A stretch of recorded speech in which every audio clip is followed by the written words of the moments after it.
David Licauco, kakaiba raw ang pagsulyap kay Catherine, may spark. Nakitaan ng chemistry at kilig factor ng netizens. Sina David Licauco at Catherine Bernardo. Nang magkasama at magkatabi sila. Sa naganap na body of work underwear fashion show. Kaya naman ang next na ganap, kinakalampag ngayon ng mga supporters ni na Cath at David. Na sana'y sa susunod nilang collaboration ay bigyan ng chance ang Cathvid. Sa Instagram, nagpost ang kapuso hunk ng mga litrato. Nakuha sa pagrampa niya sa runway ng body of work fashion event.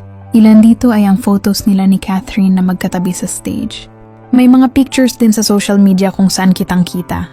Kung paano sulyapan at titigan ni David si Cath.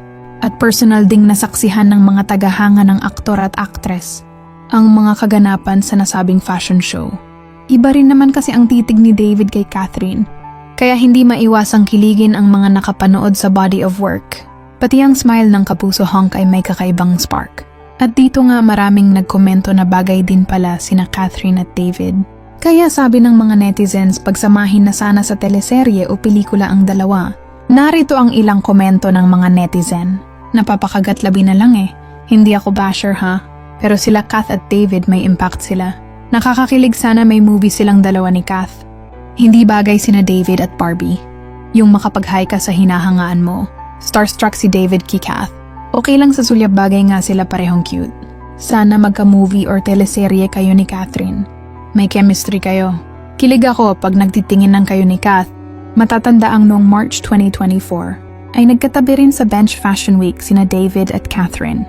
Pero hindi pa ito masyadong napansin ng publiko. Sa isang panayam kay David after ng naturang event, ay inamin niyang fan siya ni Catherine. At ng dati nitong boyfriend na si Daniel Padilla. At game na game rin daw siyang makatrabaho ang box office queen.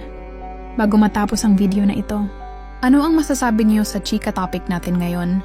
At syempre inaanyayahan ko kayo na mag-like at share para mas lalo pa mabulabog. Ang mga marites at parites, hindi naman ako nagmamakaawa sa inyo mga idol, pero sana maawa na kayo. Hanggang dito na lang ang ating video. Maraming salamat sa pagtambay, bye-bye.